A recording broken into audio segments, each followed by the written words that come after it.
Bismillahirrahmanirrahim. Assalamualaikum warahmatullahi taala wabarakatuh. Alhamdulillahirabbil alamin wa sallallahu ala sayyidina Muhammadin wa ala alihi wa sahbihi wasallam. Amma ba'du. At last, Bu Sri Mulyani diganti juga sebagai Menteri Keuangan, dan ini sedikit banyak adalah tuntutan publik begitu. Ya, sering banyak kita dengar dan itu banyak sekali diutarakan oleh para ahli. Jadi permasalahannya itu banyak yang mengatakan begitu ya, Kapolri harus diganti, Menteri Keuangan harus diganti. Yang satu itu belum, yang satu ini sekarang sudah. Yang mana penggantinya itu adalah Pak Purbaya ya. Nah, saya menjadi ada yang nampak begitu, glimpse ya, sekilas dari apa yang saya lihat. Setelah kejadian risuh kemarin, kemudian Pak Prabowo itu datang ke China, bertemu dengan bukan presiden juga ya di sana itu, di China itu. Kemudian ada presidennya Korut, kemudian ada presidennya Rusia, dan itu berdiri 4 orang, yang mana yang lainnya tidak diberi privilege seperti itu, yang mana Pak Prabowo diberi. Saya rasa ini lebih banyak misteri geopolitiknya daripada apa yang bisa kita baca dari gestur itu. Kenapa saya katakan demikian? Jadi ada penilaian politik global ya. Di antaranya itu kenapa Ibu Sri Mulyani ini bertahan sangat lama sebagai Menteri Keuangan, yang mana kinerjanya juga padahal nggak bagus-bagus amat begitu. Malah merasakan pendapatan negara itu muter di pajak itu oleh zamannya Bu Sri Mulyani itu. Jadi mudah-mudahanlah beliau itu terbebas dari tuduhan apapun begitu ya, karena tidak mau ada orang yang mendapatkan tuduhan apapun ya. Mudah-mudahan Bu Sri Mulyani ini terlepas. Cuman secara geopolitik banyak yang melihat bahwa Ibu Sri Mulyani ini adalah titipan dari kekuatan besar yang ada. Nah, sehingga siapapun presidennya pada akhirnya Menteri Keuangannya itu adalah Ibu Sri Mulyani. Nah, apabila kemarin ya ada kemungkinan yang bermain di dalam kerusuhan itu George Soros, yang mana saya sudah katakan itu tidak terjadi karena memang dolar itu tidak terlalu signifikan begitu ya terhadap kekuatan Indonesia terhadap dolar, kemudian perdagangan di bursa saham juga tidak terlalu signifikan, meskipun ada begitu. Kemarin saya lihat datanya itu 2,2% lebih sedikit ya, anjlok tuh nilai di IHSG itu, dan itu besar ya untuk satu hari transaksi turun 2,25% nilainya begitu, itu besar karena panic selling itu dia di angka 5% dan penurunan maksimal itu di angka 7%. Jadi ini besar sekali kejadian kemarin waktu demonstrasi itu. Tapi tidak sampai alhamdulillah masuk ke panic selling. Saya tidak membicarakan hukum riba atau lain sebagainya ya. Ya ini memang sudah politik global ya, sudah seperti ini keadaannya. Kita tidak bisa lepas. Makanya kalau Syekh Ali Jum'ah itu mengatakan kalau tidak ada bank justru akan riba, ya beliau melihat dari segi modernitas keuangan sekarang yang sudah lebih kompleks daripada nakdain orang dulu begitu ya, emas dan perak atau substitusinya berupa uang kertas yang masih underlying value-nya itu emas dan perak. Sekarang kan sudah lain. Nah, kemudian ketika kemarin Ibu Sri Mulyani itu diganti sebagai Menteri Keuangan, itu ada keheranan, bukan ada keheranan ya, ada keresahan pasar, yang mana turun juga IHSG itu berapa? 1% ya, 1%, 1,2 kalau tidak salah. Ada atau 1,7 malah begitu ya, mendekati 2%. Cuman sekali lagi itu tidak signifikan, yang mana ini bisa jadi menghempaskan tudingan bahwa Ibu Sri Mulyani ini adalah titipan IMF, atau memang usaha untuk menarik uang dalam jumlah banyak di pasar modal itu memang dilakukan, tetapi ada kekuatan lain yang cepat-cepat masuk untuk menutupi hal itu. Nah, saya melihat yang kedua, ya.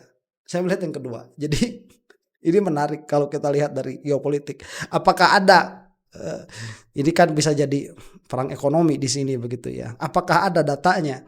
Ya sedikit banyak, cuman saya tidak memiliki data ke sana secara real dan secara spesifik seperti itu ya. Dan itu pun entah dibuka datanya itu ada atau tidak. Untuk yang tahu silahkan komentar di bawah ya, apakah transaksi secara secara mendetail itu dipublish ke publik atau tidak, perusahaan mana yang masuk, perusahaan mana yang keluar secara detail begitu. Karena kalau misalkan itu memang terbuka, kita bisa melihat perang ekonominya seperti ini. Cuman ya kenapa saya condong kepada kesimpulan yang kedua tadi, jadi ada usaha untuk menarik uang dalam jumlah yang besar tetapi langsung masuk kekuatan yang lain. Ya tadi melihat runtutan kejadiannya begitu ya, ada kerusuhan, kemudian Pak Prabowo itu berani untuk melakukan perjalanan luar negeri, dan kemudian di China-nya juga bukan tamu sembarangan, beliau itu sejajar 4 orang, yang mana dari keempat orang itu yang tidak memiliki nuklir kan hanya negara kita saja, tetapi disejajarkan dengan mereka. Ya mau sebuah kebanggaan atau tidak untuk bangsa Indonesia atau negara Indonesia itu hal lain ya, tetapi secara percaturan geopolitik berarti Pak Prabowo ini ada nama lah, diperhitungkan begitu. Dan kemudian cepat-cepat kembali ke Indonesia, kemudian berani memecat Ibu Sri Mulyani, atau jangan katakan memecat lah ya, nggak enak, mengganti begitu ya, berani mengganti Ibu Sri Mulyani. Dan penggantinya ini beliau Pak Purbaya ya, Pak Purbaya. Ini saya suka orangnya. Ya sebagai seorang muslim begini aja lah, satu laki-laki ya. Saya bukan masogenik atau sejenisnya, cuman ya memang itu sudah menjadi sudah menjadi etikot kita secara umum. Saya katakan secara umum ya, secara umum laki-laki itu lebih baik daripada perempuan secara umum. Itu tidak menafikan case bahwa ada beberapa perempuan yang jauh lebih baik daripada laki-laki. Banyak sekali begitu. Banyak sekali. Dalam beberapa case perempuan itu lebih baik daripada laki-laki dalam bidang tertentu. Nah cuman dalam bidang ekonomi apa iya nggak ada yang lebih bagus daripada Ibu Sri Mulyani begitu. Nah jadi melihat dari profiling yang gender saja ya, saya tidak masogenik, saya tidak anti perempuan. Yang menuduh saya masogenik juga berarti kamu anti laki-laki begitu, sama saja kalau kita ngobrol ke sana. Cuman kalau kita ini membicarakan keyakinan ya kesanalah larinya, mau gimana lagi begitu. Saya harus melihat seperti itu. Masa iya tidak ada laki-laki yang lebih bagus daripada Ibu Sri Mulyani. Kemudian itu yang pertama. Kemudian nanti akan kita saksikan begitu ya. Orangnya ini percaya diri sekali ya. Sampai kalau orang melihat itu kayaknya sombong. Nah karena saya ini juga mutakalimin, saya tidak terlalu pusing dengan diksi ya. Yang penting maknanya. Dalam hal ini yang saya lihat adalah kepercayaan diri begitu. Kepercayaan diri yang mana itu sangat bagus untuk seorang pemimpin, dan dia harus ada, dan dia harus meyakinkan orang-orang bahwa dia itu kompeten, dan itu ada pada diri beliau. Ya membicarakan fiskal dan lain sebagainya itu saya lihat mudah-mudahan bagus. Nah, ada sedikit kekhawatiran ya ada. Cuman dari dua hal ini saya lihat beliau itu orangnya first impression ya. Kita tidak punya data untuk menilai baik atau tidaknya, kompeten atau tidaknya menjadi Menteri Keuangan. Saya tidak tahu karena belum ada datanya begitu. Cuman first impression ini soothing gitu. Ada perasaan menyamankan, memberikan ketenangan, memberikan trust, memberikan kepercayaan. Kita akan saksikan saja ini penampilan perdana beliau ya di Kemenku mungkin ini ya. Assalamualaikum warahmatullahi wabarakatuh. Waalaikumsalam warahmatullahi wabarakatuh. Ya, langsung aja ya. Temenannya saya jawab. Saya dikasih ini, saya nggak bisa jawab juga kalau diatain. Makasih banyak Pak. Dia mau dikte saya. Mau dikte gue. Gimana? Pertanyaan apa? Saya jawab aja pendek. Nah, itu ntar dikasih smartphone itu untuk jadi data atau apa, dikasihkan lagi begitu ya. Udah nggak usah pakai ini, saya jawab pendek saja katanya begitu. Ini sudah gestur percaya diri nih. Pertama, saya baru tahu tadi jam 1:30 kali, jadi belum banyak pikiran. Tapi pesan Presiden adalah balik arah ekonomi, ciptakan pertumbuhan ekonomi yang lebih cepat, secepat mungkin. Itu akan kita kerjakan ke depan. Saya akan melihat di keuangan ada apa, instrumen apa yang masih bisa kita optimalkan. Di situ akan kita maksimalkan supaya ekonominya jalan lagi. Bukan jalan lagi, jalan lebih cepat. Nanti kalau jalan lagi dibilang itu berhenti sekarang. Nah itu melihatnya bagus ya. Percepat perkembangan ekonomi. Wah, itu diterima dengan baik ya, challenge nih untuk Pak Purbaya ini, dan beliau tidak mundur. kita akan lakukan begitu. Belum ada. Jadi saya suruh belajar sama Dijen Pajak mana? Dijen Pajak ntar ya? Bea cukai ntar ya? Nggak ada, cuman basically saya akan lihat seperti apa ininya. Cuman kalau Anda lihat, ya hanya kalau yang konstan apa? Tax ratio kan konstan, tax per PDB. Let's say kita nggak bisa rubah dalam tempat dekat, ya untuk meningkatkan tax ya kita percepat pertumbuhan ekonominya. Kira-kira begitu. Oke, itu sudah punya gambaran dari awal ya. Kita lihat tax ratio-nya bagaimana, itu tidak bisa menolong kita percepat perkembangan ekonominya. Tafsilinya ya, perinciannya bagaimana ya beliau yang tahu begitu, dan beliau harus mempelajari dulu dari Sri Mulyani sebagaimana akan beliau katakan nanti.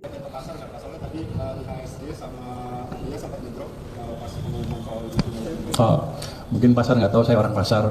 Saya di pasar berapa sih? Iya sejak tahun 2000. 15 tahun lebih. Teman Pak Anggito dulu dimarahin Pak Anggito karena dia majikan dulu, saya di pasar. Oke, ini untuk merespon turunnya IHSG sebagaimana saya katakan tadi ya, ada memang pelemahan begitu. Cuman bagus ya, mungkin pasar itu nggak tahu saya. Kalau mereka itu searching saya dulu, mereka nggak bakalan lari dari pasar, justru akan menetap begitu, akan tinggal. Kira-kiranya begitu. Tapi saya udah kenal pasar cukup lama, di sini juga tim cukup kuat. Pak Anggito di pasar cukup lama. Pak Thomas sudah tim lama di sini. Beliau teman saya dari tahun 2000 kali ngajar di UI bareng-bareng. Jadi Pak Heru juga teman lama, ahli di bea cukai juga. Jadi kalau mau dibetulin, diperbaiki, dioptimalkan, rasanya sih kita punya instrumen yang cukup untuk memperbaiki secara bersama-sama. Belum ada. Kayaknya suka-suka saya kelihatannya. Saya tanya, Pak gimana Pak? Boleh nggak saya berabrik? Itu kira-kira. Saya nggak tahu karena saya baru, itu kode boleh apa enggak? Oke, itu lihat bagus sekali. Nggak ada yang ditutup-tutupin ya. Bagaimana nih? Apakah mengenai apa fiskalnya begitu ya, pendapatan kemudian pengeluaran negara ini? Ya, saya nggak tahu itu boleh apa enggak karena baru. Cuman ini tidak ada yang ditutup-tutupi ya. Kayaknya boleh lah. Di sini. Kalau menurut saya, yang langsung di bawah presiden seperti yang Anda dengar-dengar itu, di dunia itu nggak ada yang seperti itu. Kalau kita buat kita sendirian nanti aneh lagi. Jadi kita akan optimalkan sistem yang ada. Biasanya kalau jelekan pemimpin baru gini, kalau ada pemimpin baru yang lama diobrak-abrik, buat baru lagi, soalnya mau bikin tonggak baru gitu kan. Saya nggak akan seperti itu approach-nya adalah saya lihat yang ada, saya optimalkan sehingga sistem bisa bekerja dengan optimal. Yang jalan-jalan, yang berhenti-berhenti kita optimalkan. Yang udah jalan kita percepat lagi. Jadi semuanya mesinnya bukan mesin baru, ini mesin lama tapi kita buat lebih bagus lagi ke depan. Ini orang pintar-pintar. Itu nggak ada yang ditutup-tutupi ya. Ini bukan untuk public service, lip service begitu. Ya ini karena ada desakan dari masyarakat, kemudian nanti saya akan pertimbangkan satu-satu apakah ini layak atau tidak. Enggak, beliau itu confirm begitu. Tim yang kemarin akan kita pertahankan. Firm beliau itu. Pede lah begitu ya. Ya entah itu efisien atau tidak nantinya. Saya katakan tadi first impression ini baik sekali. Kalau saya ketemu Sri Mulyani kan setiap KSSK 3 bulan sekali, kadang-kadang juga berapa bulan sekali ketemu. Ya di situ ngomongnya. Kalau untuk hari ini belum, karena saya juga baru tahu tadi jam 1 lebih. Untuk masih punya jas kalau enggak. Oke, udah ada lagi.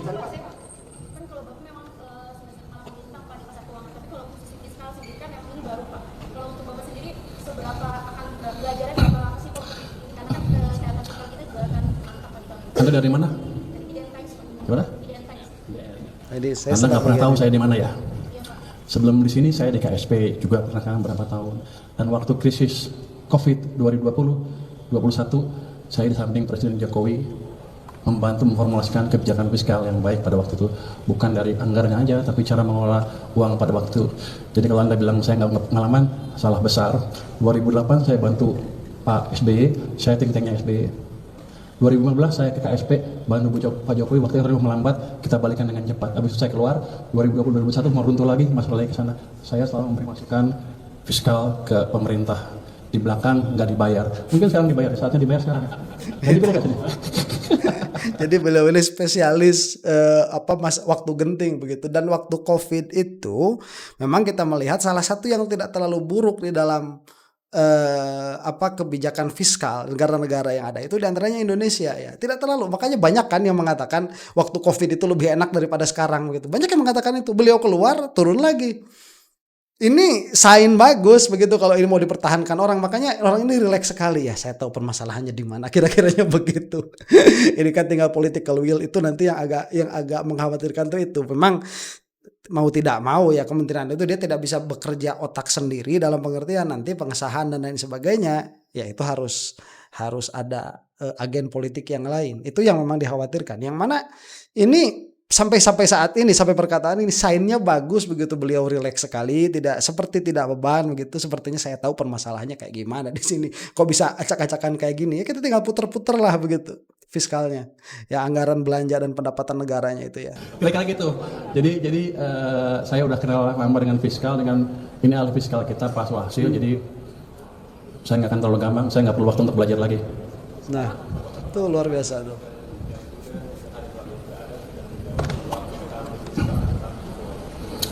Kita akan membuat fiskal mempunyai daya dorong yang optimal buat perekonomian. Saya buat fiskalnya sehat, tapi kalau nggak dibelanjain juga ekonominya nggak jalan, runtuh juga nanti ekonominya. Jadi fiskalnya sehat, tapi kita pastikan nggak mengganggu sistem keuangan dan belanjanya bisa optimal. Ini kan sekarang agak lambat ya. Kalau saya lihat 2 triwulan terakhir, pertumbuhan belanja pemerintahnya, triwulan 1, triwulan kedua itu negatif kan. Itu nggak tahu salahnya di mana, efisiensi apa bukan, tapi yang jelas itu memberi dampak negatif ke perekonomian karena pertumbuhannya lambat dari situ.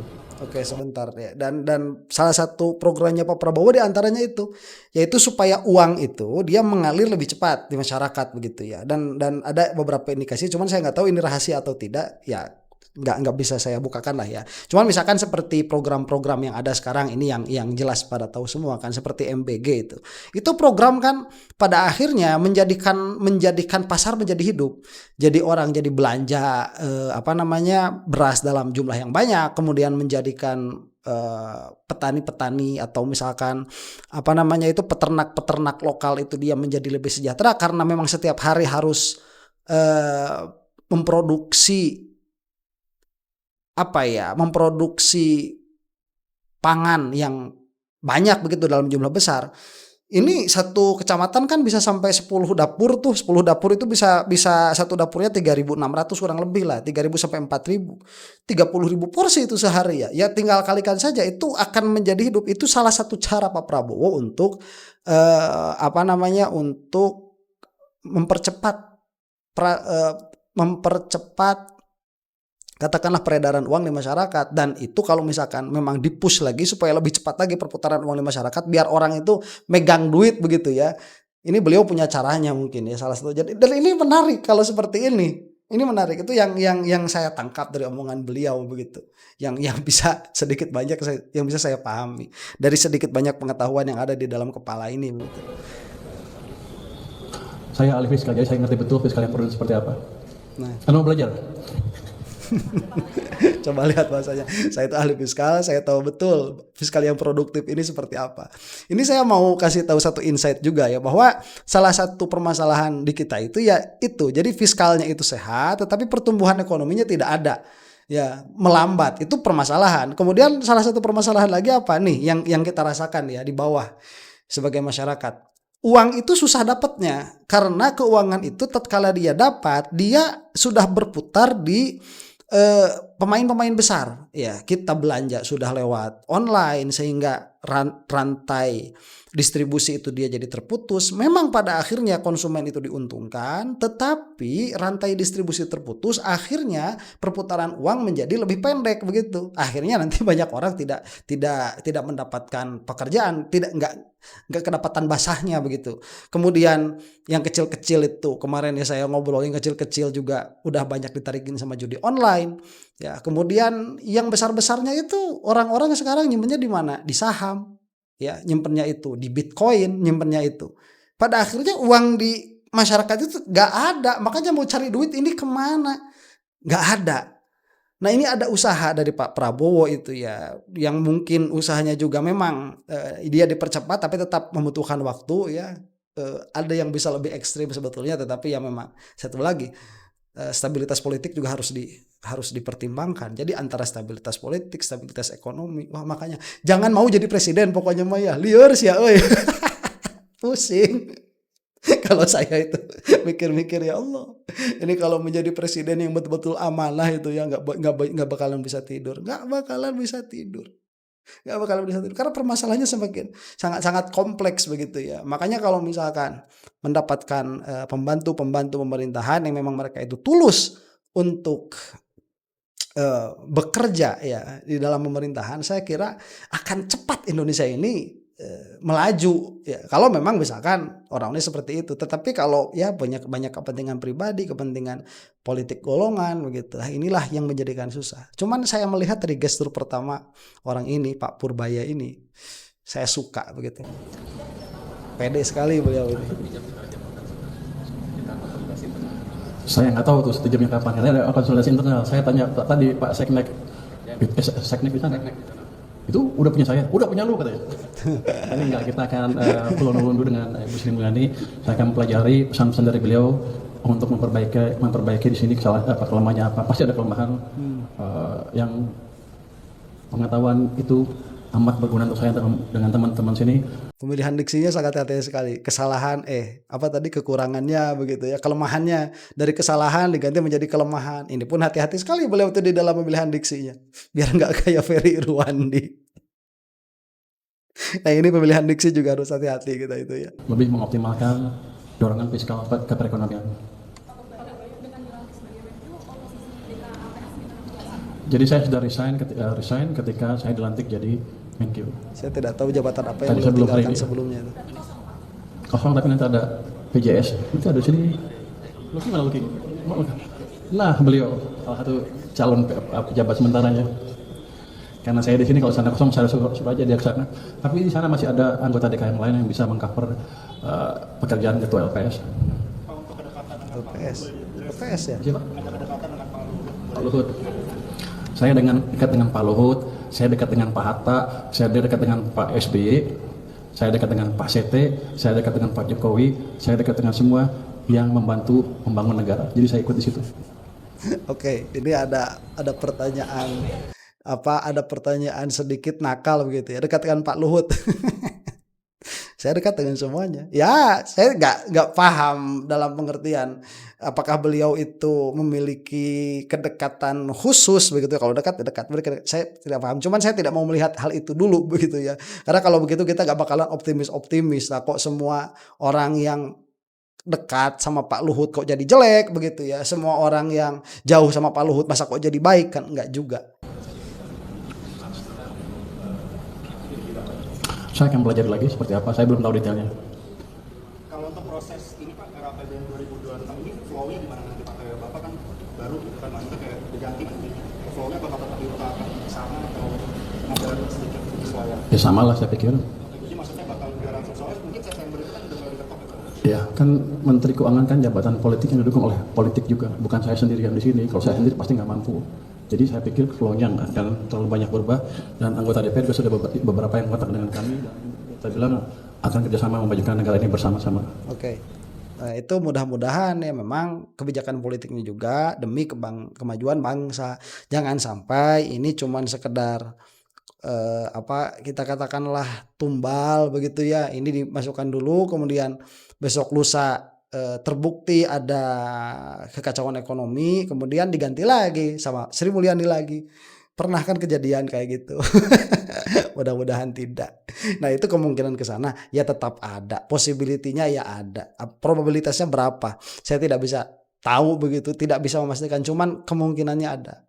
Mudah-mudahan tidak ya. Sudah, negara kita ini jangan berdrama lagi lah. Mudah-mudahan maju begitu ya. Kita bergerak supaya mengejar akhirat kita juga tidak terlalu susah. Lah dunianya banyak PR, akhiratnya juga banyak PR, kan kasihan begitu.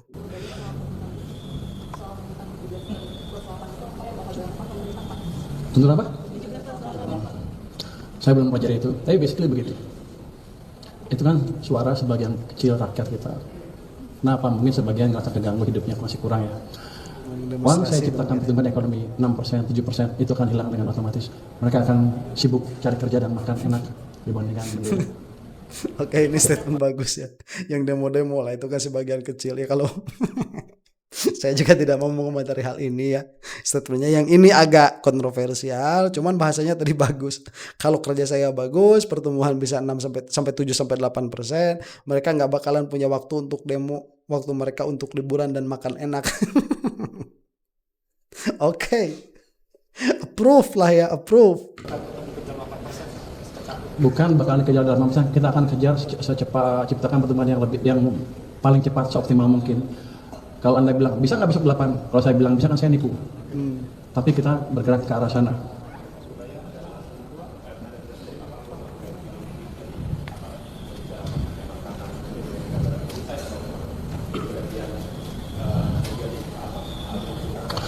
Saya nggak tahu Pak Prabowo tidak cerita sama saya, jadi itu misalnya Pak Prabowo ya.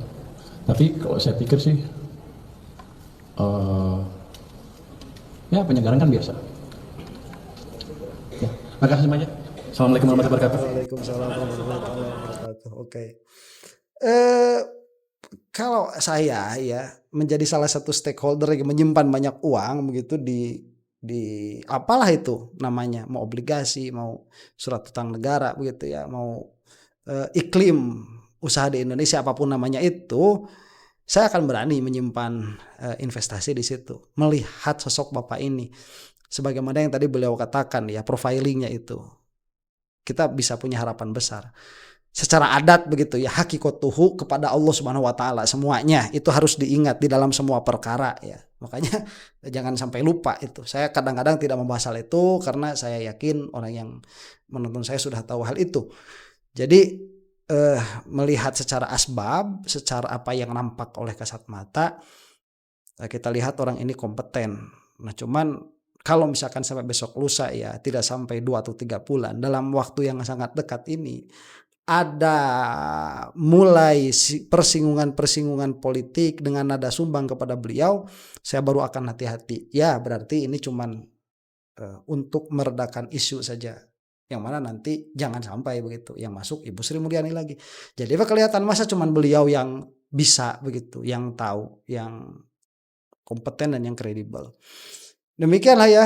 Jadi overall dari first impression berapa? 4,9 dari 5 ya. Ini bagus sekali. Yang 0,1-nya kemana? Ya tadilah ada pernyataan agak kontroversial sedikit ya mengenai demonstrasi, dan sedikit banyak kalau kita detail itu di situ saja. Nggak ada yang bermasalah. 4,9 dari 5 sangat bagus sekali.